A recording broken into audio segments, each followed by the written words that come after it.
Bonjour, c'est Jérôme Colombin. Je suis ravi de vous retrouver pour Monde Numérique, saison 3. Chaque semaine, 40 minutes d'actu et d'interviews consacrées au meilleur de la tech. Voici l'hebdo du 14 janvier 2023. Cette semaine, on va repartir à Las Vegas. On va jouer un peu les prolongations du CES 2023. Maison connectée, durabilité, c'était 2 thèmes à l'honneur cette année. On en parlera avec Philippe Lucas d'Orange Innovation qui nous dévoilera les coulisses de ce qui se passe entre les professionnels quand ils se rencontrent au CES de Las Vegas. Et puis on en profitera pour se demander pourquoi les smartphones Android durent moins longtemps que les iPhones. Le CES encore avec une thématique très présente également, l'énergie, avec toutes sortes de batteries pour le camping ou le travail en mobilité. Il y en avait partout au CES. Être autonome en énergie, est-ce une tendance pour le futur ? On en parlera avec Julien Villeray, directeur de l'innovation d'EDF, que l'on retrouve chaque mois dans Monde Numérique. Enfin, on ira à la rencontre d'une technologie de pointe 100% française, également présente à Las Vegas. Elle est minuscule, se niche au fond de nos poches, sur nos cartes bancaires et dans plein d'autres objets du quotidien. J'ai rencontré la société LinkSense, leader mondial des microconnecteurs. Bienvenue dans Monde Numérique, l'hebdo numéro 74. Monde Numérique, Jérôme Colombin. Avant toute chose, je vous rappelle que vous pouvez désormais écouter Monde Numérique en continu et retrouver les meilleures interviews et les reportages sur Radio Monde Numérique, la web radio du podcast Monde Numérique, à écouter donc sur le site Monde Numérique en un seul mot.info ou bien sur les applis Radio King ou Radio Line ou encore sur l'appli de web radio de votre choix en copiant le lien d'écoute qui se trouve sur radiomondenumérique.info. 24 heures sur 24, Radio Monde Numérique. Voilà, on passe tout de suite à l'actu avec, pour 2023, un nouveau jingle. L'actu de la semaine. L'actu de la semaine, c'est d'abord Apple qui pourrait lancer très prochainement, cette année probablement au printemps, son très attendu casque de réalité virtuelle, ou plutôt de réalité mixte. C'est ce qu'a révélé en tout cas un journaliste américain généralement bien informé sur les affaires Apple, Mark Gurman. C'est un gros projet, visiblement, ce casque de réalité mixte pour Apple. La marque aurait même décidé qu'il n'y aurait pas d'autres nouveautés importantes cette année, côté iPhone et iPad, et aurait choisi d'y consacrer un maximum de ressources en interne. Alors, ce sont donc des lunettes de réalité mixte qui s'appelleraient Reality Pro, et qui fonctionnerait avec un système d'exploitation développé spécialement, XR-OS, avec à l'intérieur des puces très puissantes, une douzaine de caméras pour suivre en temps réel l'environnement extérieur et les mouvements de l'utilisateur, à l'intérieur 2 écrans 4K et même un écran externe. Ce sera un produit haut de gamme qui pourrait être commercialisé à partir de l'automne 2023, donc au prix de 2 à 3 000 $. La question, c'est de savoir quels usages Apple pourra bien inventer avec ce casque de réalité mixte. On sait que la marque à la pomme s'est toujours fait fort de ne lancer des nouveaux produits technologiques que s'il y avait véritablement des applications et si ces produits étaient réellement aboutis. En tout cas, les lunettes XR d'Apple viendront donc concurrencer le casque Meta Quest Pro de Mark Zuckerberg, sorti il y a quelques mois, qui coûte, lui, la bagatelle de 1 800 €.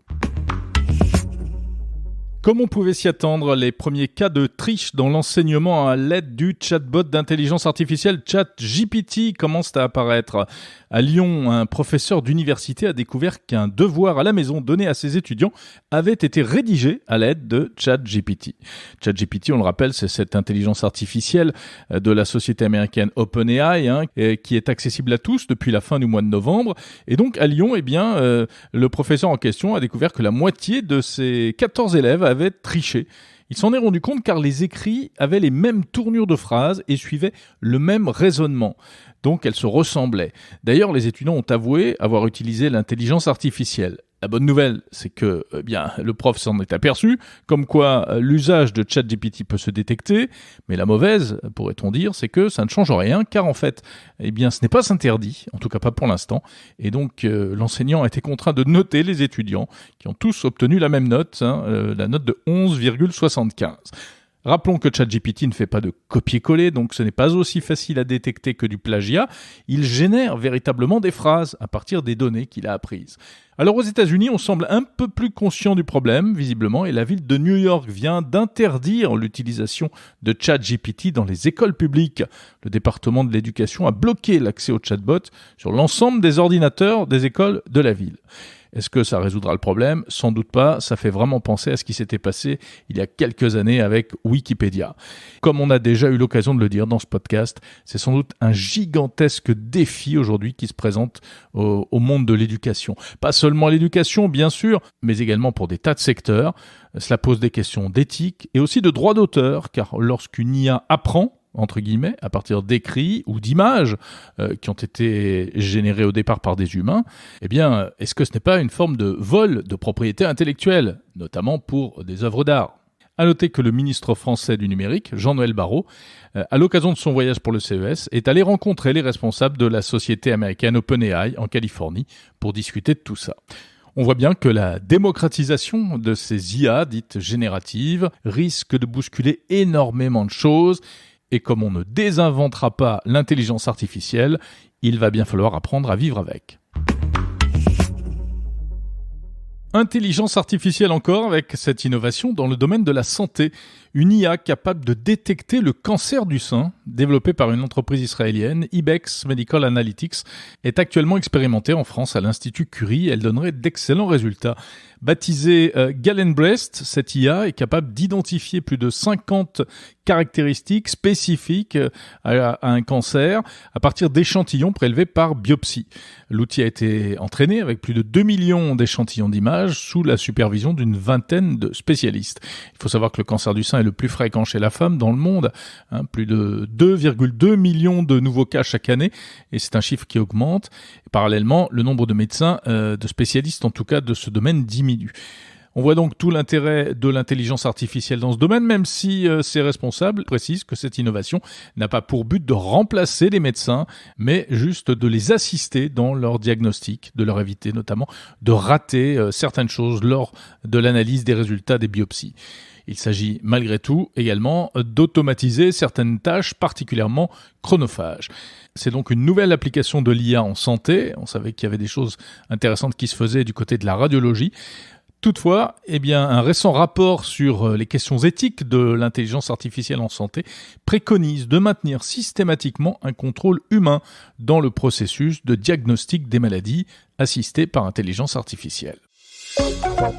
L'innovation de la semaine. L'innovation de la semaine. Chaque semaine, un coup d'œil sur une innovation proche ou lointaine qui mérite le détour.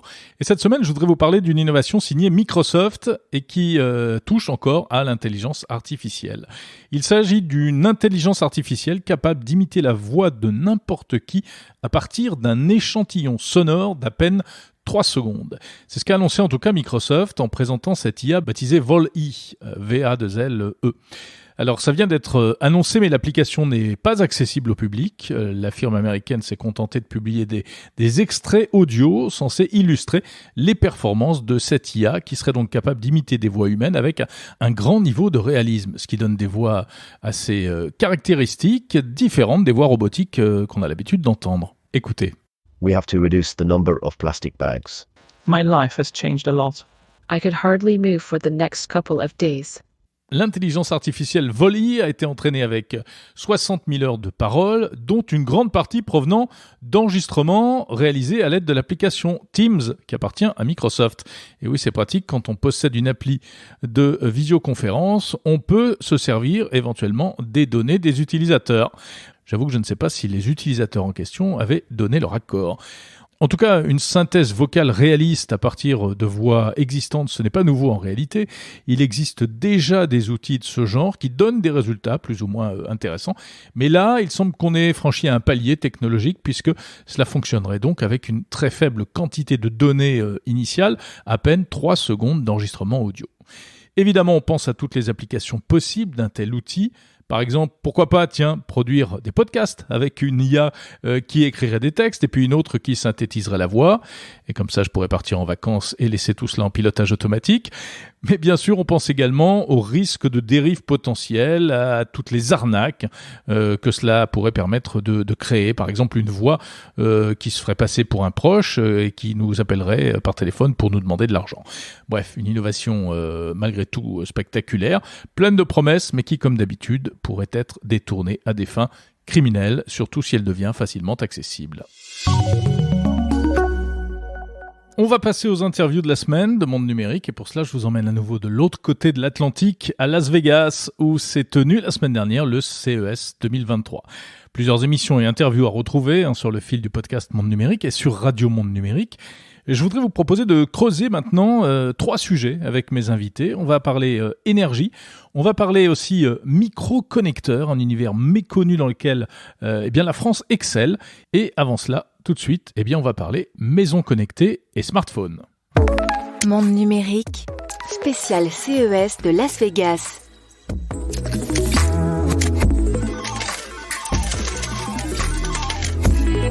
The CES 2023 is going to be amazing.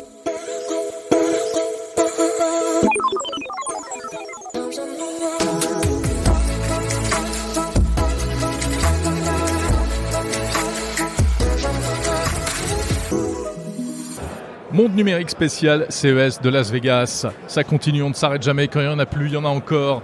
Avec un invité et avec un rendez-vous que l'on retrouvera désormais de manière régulière dans Monde Numérique.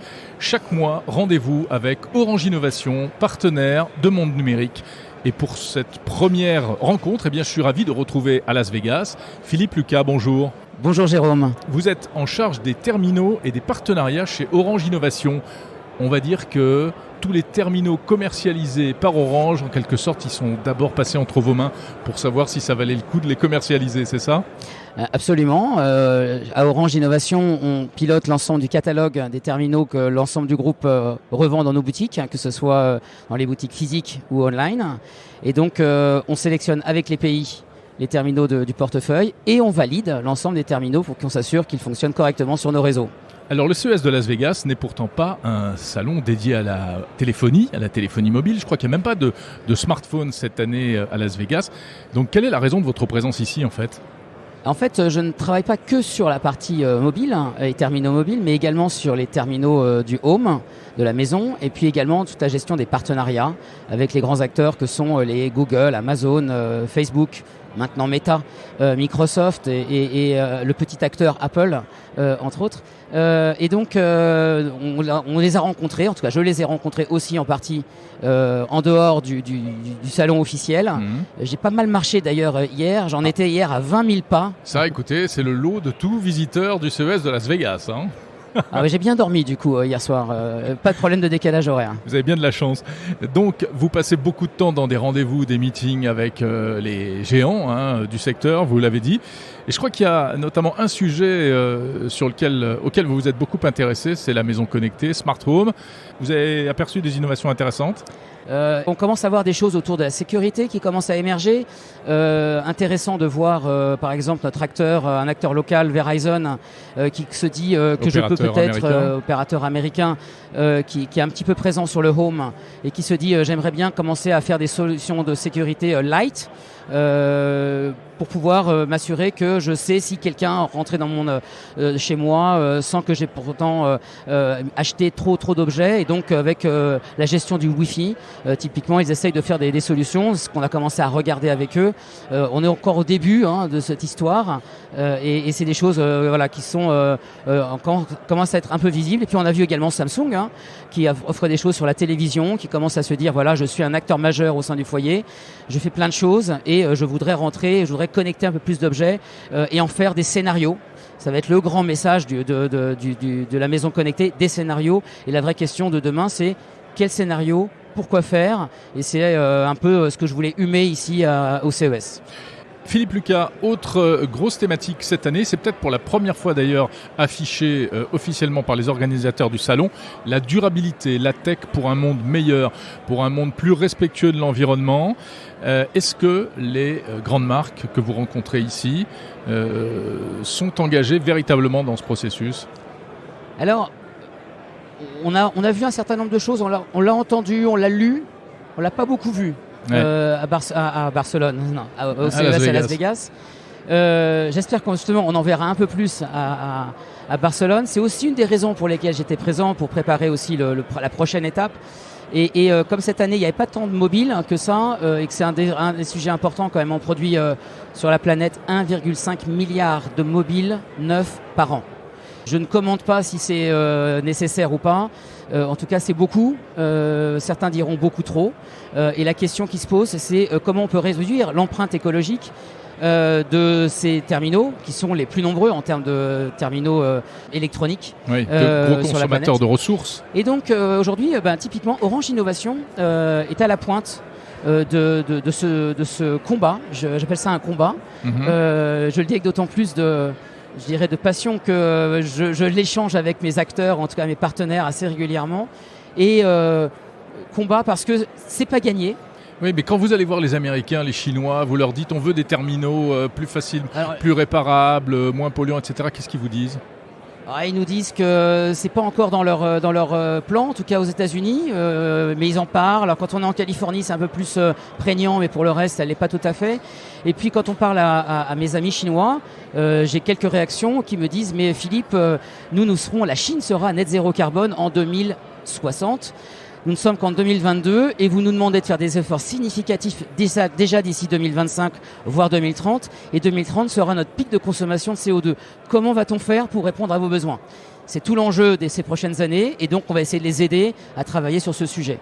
Et donc nous on a deux actions, par exemple sur le mobile qui est moins présent au CES cette année mais qui était très présent dans les backstage, dans les discussions qu'on a pu avoir offline.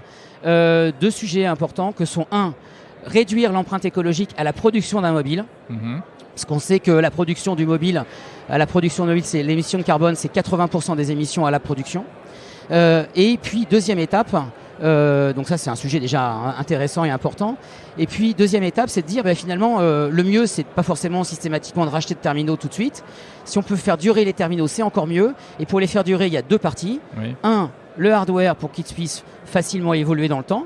Et deux, le logiciel qui doit également évoluer et permettre que nos applications puissent fonctionner 5, 6, 7, 8, 10 ans, ce qui n'est pas toujours le cas sur l'ensemble des smartphones du marché. Alors il y a une marque qui se targue de faire ça, au mieux c'est Apple, mais qu'est-ce qui se passe du côté d'Android ? Du côté Android, je pense que le sujet commence à prendre une véritable... ça commence à prendre, voilà. Ouais.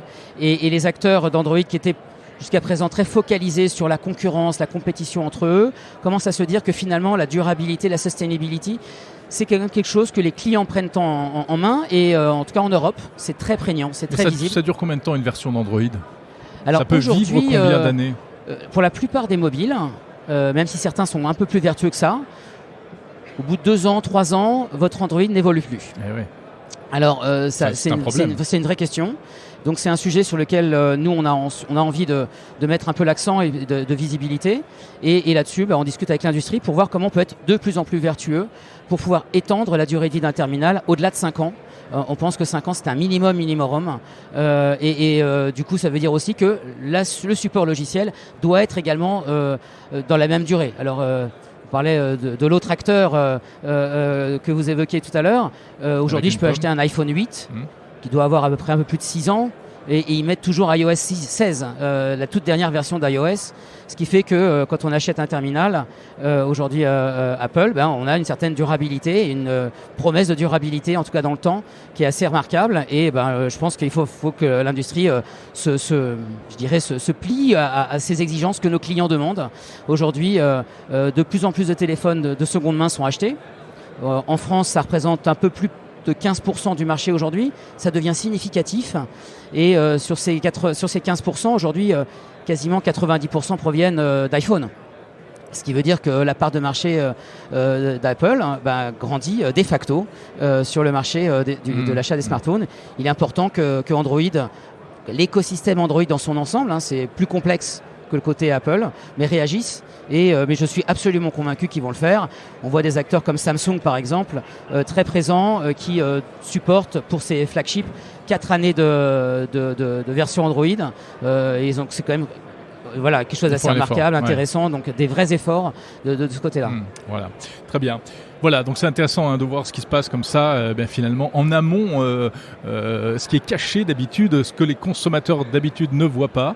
Que se passe-t-il entre opérateurs, constructeurs, éditeurs de logiciels, etc. Merci beaucoup de nous avoir éclairés sur ce point. Philippe Lucas, en charge des terminaux et des partenariats chez Orange Innovation. Merci Jérôme. Le CES 2023 de Las Vegas a été marqué par une thématique assez forte, celle de l'énergie. Bonjour Julien Villeray. Bonjour Jérôme. Directeur de l'innovation d'EDF. On se retrouve chaque mois, Julien, en partenariat entre EDF et Monde Numérique pour faire le point sur toute l'actualité des technologies au service de l'énergie. Je le disais, débauche dans les allées du CES de chargeurs transportables, de batteries. On a l'impression que c'est une véritable tendance. De plus en plus, on va pouvoir emporter sa grosse batterie avec soi. Oui, c'était vraiment effectivement frappant au CES. J'avais la chance d'y être également et d'avoir vu moi aussi ces batteries un peu partout et ces outils finalement qui sont plus ou moins portables, parce qu'on connaît évidemment la petite batterie de secours qu'on a pour nos smartphones par exemple. Là, c'est la même idée, mais enfin c'est quand même beaucoup plus gros et beaucoup plus lourd. Mais enfin, c'est transportable. Un être humain normalement constitué peut se promener avec. Oui, il y a toutes les tailles. Ça va de la petite boîte à la petite valise. Exactement, jusqu'à l'équivalent d'une tour de PC, par exemple, pour avoir une idée de la taille. Et ce qui est assez intéressant, c'est que ces batteries qui deviennent vraiment un outil pour le grand public, elles se développent à un moment où, on le sait, les questions énergétiques deviennent de plus en plus prégnantes. Alors en Europe, parce que la crise ukrainienne en particulier fait craindre des manques énergétiques, mais on l'oublie, aux États-Unis, par exemple, il y a eu beaucoup de problèmes en Californie suite aux méga incendies qu'ils ont connus en 2019, par exemple. Il y a eu énormément de coupures de courant et encore presque au quotidien, en tout cas très régulièrement. Quand on est habitant même de grandes villes aux États-Unis, on se retrouve avec l'électricité coupée pendant quelques heures. Et donc, ces batteries, en fait, ce qui pourrait paraître finalement un peu anachronique, en fait, aujourd'hui redeviennent un sujet à la mode, un sujet important. Et ça sert à deux choses, globalement. Comme je l'ai dit, ça peut servir à une alimentation de secours, c'est-à-dire on va pouvoir alimenter par exemple un ensemble avec une télé, des lumières, un frigo, enfin voilà des choses qui nous permettent de continuer à vivre avec un confort électrique qui est relativement correct, mais aussi et peut-être même surtout quand même se promener, se déplacer en mobilité avec finalement une énergie toujours à portée de main et en particulier pour les activités d'extérieur, on pense au camping, au bricolage, au pique-nique avec les amis dans un parc ou que sais-je, on peut du coup emmener son électricité avec soi et donc évidemment tous les services que ça peut fournir. Donc c'est assez amusant, assez intéressant de voir ce redéveloppement finalement de ces outils transportables et qui d'ailleurs pour l'anecdote, se charge de plus en plus souvent via des panneaux solaires. C'est-à-dire qu'on a vu pas mal de ces batteries équipées sur leur toit, entre guillemets, de petits panneaux solaires. Alors c'est vrai que ça colle à une tendance très américaine du camping, de la mobilité, etc. On verra si ça rencontre le même écho en Europe. En tout cas, il y a une chose qui est également très intéressante, c'est tout ce qui concerne la maison connectée et la maison de plus en plus autonome en énergie, en fait. Exactement, c'est cette idée que ma maison et les objets connectés à ma maison, dans mon garage comme à l'intérieur de ma maison, deviennent à la fois producteurs d'énergie, consommateurs évidemment ils le sont toujours, mais aussi capables de maîtriser leur consommation en énergie. Et le modèle que l'on voit le plus démontré dans les salons comme le CES, c'est un modèle de maison dans lesquels j'ai des panneaux photovoltaïques sur le toit, j'ai une voiture électrique dans mon garage, j'ai des appareils électriques et électroniques dans la maison qui sont connectés ou intelligents, et j'ai une centrale dans mon garage qui va venir finalement faire parler entre eux tous ces objets. Et donc l'idée évidemment derrière, c'est celle d'une autonomie en énergie, ou en tout cas d'une capacité à gérer son énergie entre ce que je produis moi-même et ce que je vais aller retirer sur le réseau, parce qu'en fait l'autonomie complète n'existe pas. Hein. On n'a pas aujourd'hui de modèle viable d'autonomie complète. En tout cas, c'est on vraiment pourra rarissime. pas se passer d'EDF. C'est pas demain la veille qu'on pourra se passer d'EDF. Non, et c'est plutôt une bonne nouvelle, parce que l'idée c'est aussi d'avoir une sécurité permanente de son approvisionnement. Mais ce qui est intéressant dans ces modèles-là, c'est évidemment cette capacité à la voiture électrique de se recharger directement avec les panneaux photovoltaïques, mais aussi d'être capable de renvoyer son électricité vers la maison quand il n'y a plus de soleil, par exemple la nuit. C'est ce qu'on appelle le V2H, le Vehicle to Home. Ça veut dire que c'est la batterie qui va venir alimenter ma maison le soir à 20h, quand il n'y a plus de lumière, quand il n'y a plus de soleil, et que j'ai quand même besoin d'électricité, et que le réseau, par ailleurs, est très demandé, parce qu'on sait que c'est un pic à ce moment-là, vers 19h de consommation. Et je vais pouvoir aller prendre de l'électricité sur ma batterie, ce qui, par ailleurs, dans certains endroits, c'est pas le cas en France, mais dans certains endroits, pourra aussi me coûter moins cher, puisqu'il y a des endroits où l'électricité coûte un prix différent en fonction du moment où elle est abondante ou pas. Je vais avoir des appareils, ça c'était très intéressant à voir ça chez Samsung, qui a annoncé une plateforme digitale qui s'appelle SmartThings Energy, qui est une extension de sa plateforme d'objets connectés SmartThings, et qui fait que tous les appareils SmartThings, donc Samsung, les fours, les frigos, les télés, tout ce que vous connaissez chez Samsung, deviennent capables de mesurer leur consommation énergétique, mais aussi assez intelligents pour pouvoir la transmettre et adapter leur consommation énergétique à des recommandations faites par le client, par l'utilisateur. Et si je décide que, par exemple, je vais vouloir avoir une consommation énergétique plus modérée, plus modeste, ça va ajuster les paramètres de mon four, par exemple, pour qu'il consomme un peu moins, ou que la machine à laver se déclenche à un moment où l'énergie est plus abondante et ou moins chère. Bref, toutes ces choses-là qui pouvaient être très compliquées, très complexes, deviennent de plus en plus automatisées et finissent finalement dans une appli, dans la main du client. Une grande entreprise française a présenté un produit assez remarquable en la matière qui s'appelle Wiser, et l'entreprise, elle est bien connue, c'est Schneider Electric. Schneider Electric a créé un ensemble de panneaux photovoltaïques, chargeurs de voitures, tout ce dont j'ai parlé jusqu'à présent, reliés à une application extrêmement simple, extrêmement grand public, et qui permet selon des scénarios préétablis, piloter sa consommation énergétique sans avoir à rentrer dans un détail de paramétrage pendant des heures. C'est vraiment des petits boutons, des petits toggles en disant j'ai envie d'être sur un profil plutôt sobre en ce moment, ou pas, ou etc. Et donc c'est particulièrement frappant de voir à quel point on est tous en train de se préoccuper de plus en plus de notre consommation énergétique. Une dernière question, Julien Villeray. À quelle échéance est-ce qu'on pourrait véritablement voir ça pour tout le monde en France ? Alors, je crois qu'en fait, ce qu'il faut comprendre, c'est que ce sera jamais pour tout le monde. C'est déjà disponible, et d'ailleurs la solution que Schneider Electric présente, elle est commercialisée aux États-Unis à partir de 2023, et on a déjà des versions plus ou moins sophistiquées de ces différents types de technologies qui sont disponibles. Après, la réalité, c'est que ce sera pas pour tout le monde. Ce sera pas pour tout le monde. Pourquoi ? D'abord parce que ça représente un coût. Alors, quand on discute avec les fabricants et les inventeurs de ce type de solutions, ils nous disent en même temps des panneaux photovoltaïques, une maison connectée, une voiture électrique, ça coûte déjà tellement cher que rajouter cette brique technologique, c'est pas très important. Certes, mais il faut pas oublier quand même que beaucoup de nos concitoyens et de consommateurs dans le monde entier sont évidemment sensibles, et c'est bien normal, au coût de ce genre de solutions. Et ce sont des solutions, il faut bien en avoir conscience, qui ne sont pas économiquement viables. C'est-à-dire que si on fait un pur calcul économique, c'est-à-dire est-ce que ça me coûte moins cher de produire moi-même mon énergie, de la piloter, que d'aller l'acheter à un opérateur comme EDF? La réponse est non, et c'est probablement non pendant longtemps. Donc ça veut dire qu'on va chercher plutôt dans ce genre d'outils une démarche écologique, une démarche de volonté de maîtrise de sa propre consommation, et donc on peut pas imaginer une généralisation. Par contre, clairement, c'est en marche, c'est-à-dire que petit à petit, ce type de solutions vont probablement grignoter du terrain. Merci beaucoup, Julien Villeray, directeur de l'innovation d'EDF. Bonjour Franck Germain. Bonjour. Vous êtes vice-président marketing de la société Linksys.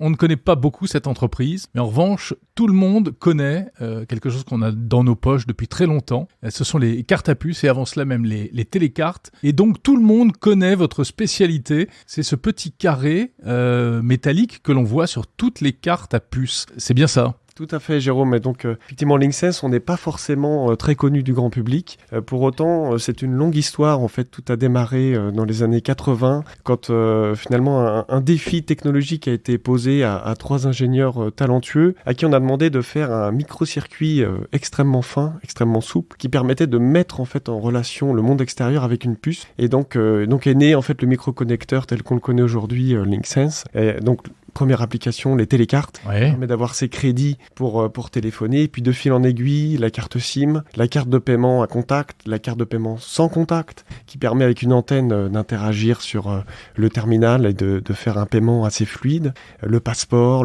biométrique, la carte d'identité telle qu'on la connaît au format carte de crédit. Bref, vous êtes partout, quoi. On est partout. Le Pass Navigo, c'est probablement également un produit Linksys. Alors vous ne faites pas la carte à puce, vous ne faites pas non plus la puce, qui en fait est cachée, mais vous faites vraiment cette petite partie métallique que l'on voit sur toutes les cartes. On croit que c'est ça la puce, mais non. Tout à fait. En fait, par extension, on dit carte à puce et donc on pense à cette puce, mais elle est cachée. Et donc nous, notre métier, c'est de la connecter et de la protéger pour qu'elle puisse fonctionner au mieux, de manière tout à fait, on va dire, avec le bon niveau de fiabilité dans toutes les poches et dans le monde entier. Donc c'est quoi? C'est un petit connecteur en or Alors oui, il y a différentes versions, il y a différentes formes.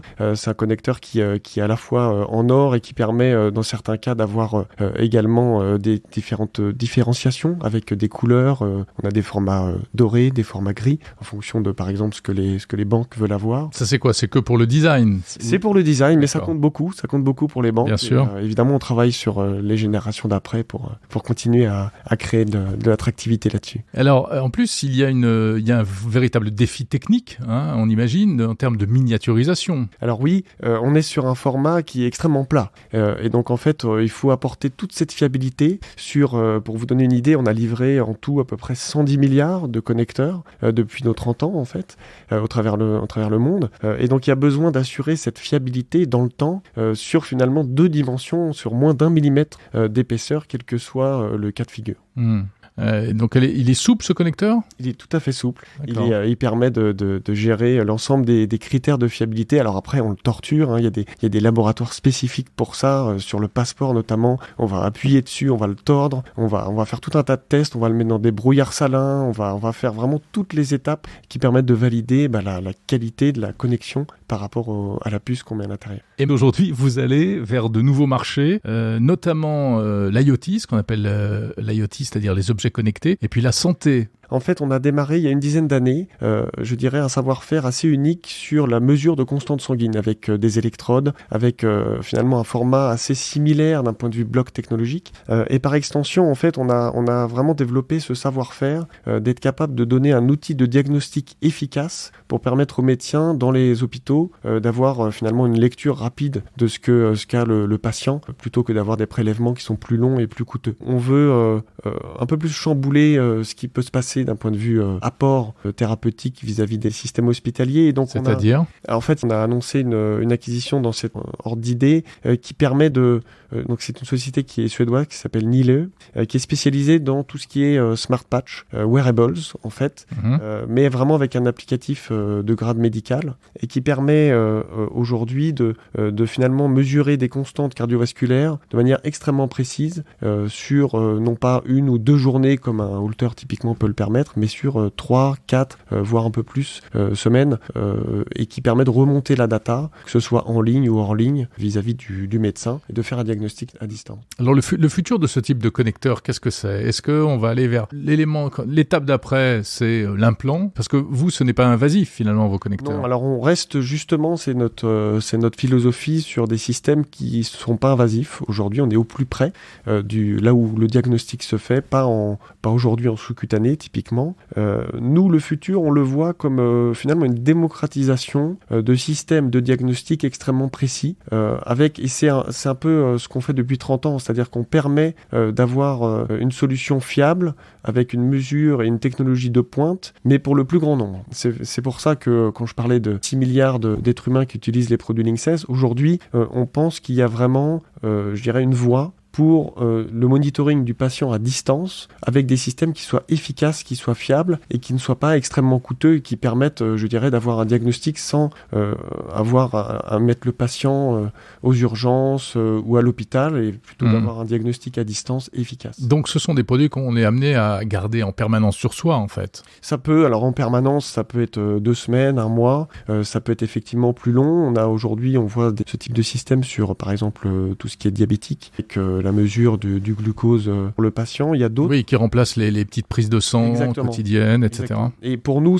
le futur va vers ce type de moyens sur le diabète comme sur d'autres pathologies, typiquement les maladies rénales ou ce genre de choses. Mais oui, on va aller de plus en plus vers l'utilisation de ce type de produit. Tout à fait. Donc évidemment, il y a tout un écosystème à bâtir sur la connectivité, sur la sécurité des données qui sont remontées. Donc il y a beaucoup de choses à faire par rapport à ça. Nous, notre domaine d'expertise est vraiment sur la précision, la fiabilité et avec, je dirais, l'ensemble des différentes certifications à passer par rapport à ces critères. Qu'est-ce qui fait qu'un capteur comme ça est précis ou au contraire imprécis ? Il y a beaucoup de paramètres qui peuvent rentrer en ligne de compte. En fait, tout est lié aux propriétés, alors je ne vais pas rentrer dans les détails techniques, mais physico-chimiques qu'on veut mesurer. Côté électrochimie, qui est vraiment nos grands savoir-faire, joue beaucoup dans ce type de mesure. D'accord. Il y a une contrainte malgré tout, c'est que tout cela a besoin le plus souvent d'être alimenté en énergie. Alors comment on fait ? On se promène en plus avec une petite batterie sur soi, etc. Alors non, dans notre roadmap, on a beaucoup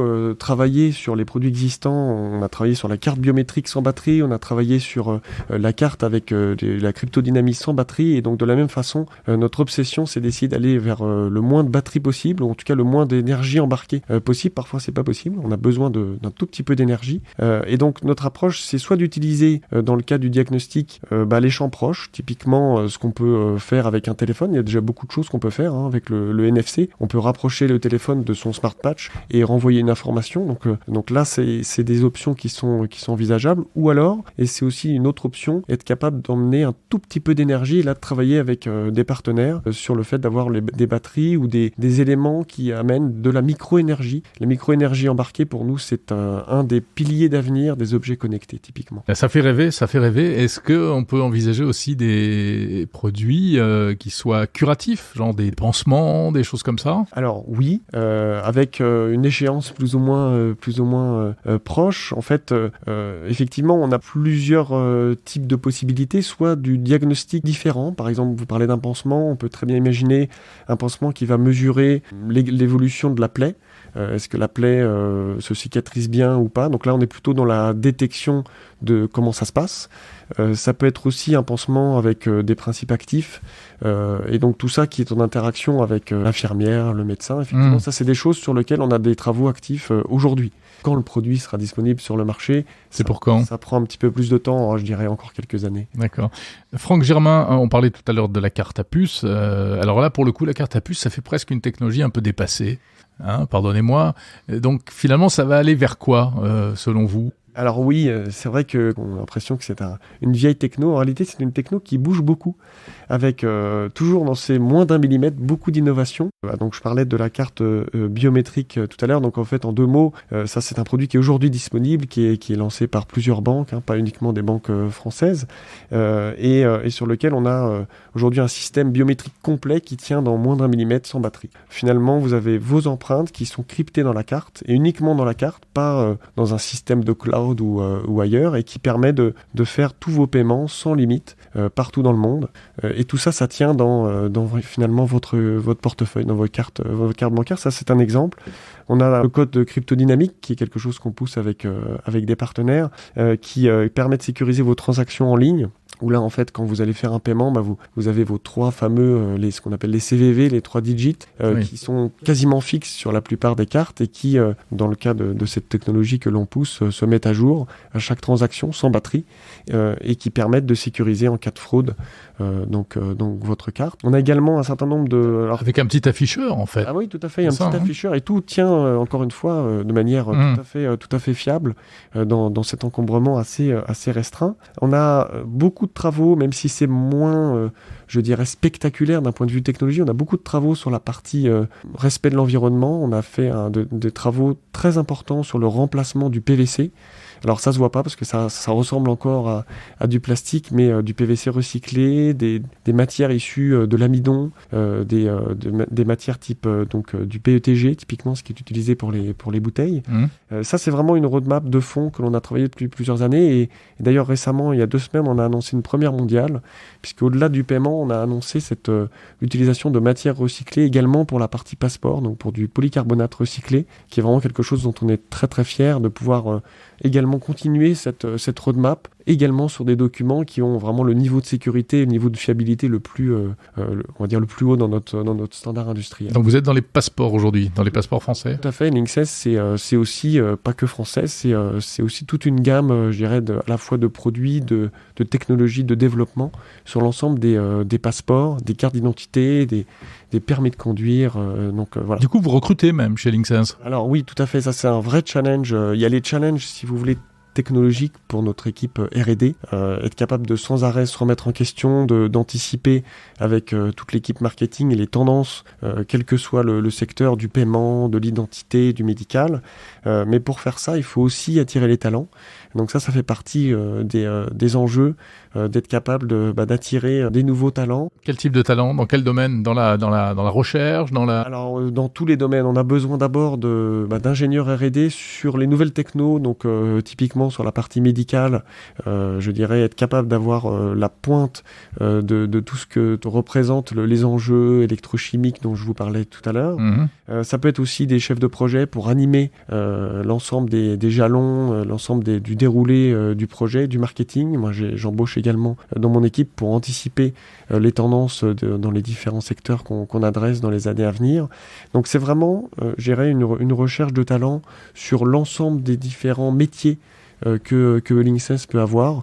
Il y a évidemment des fonctions support classiques, mais ce qui nous caractérise, c'est d'avoir un renouvellement assez constant de notre technologie, même si on parle de carte à puce ou on va dire c'est quelque chose qui semble un peu désuet. En réalité, il y a énormément de nouvelles technologies qui viennent s'ajouter au fur et à mesure. Merci beaucoup, Franck Germain, vice-président marketing de la société Linksys. Merci à vous, merci beaucoup.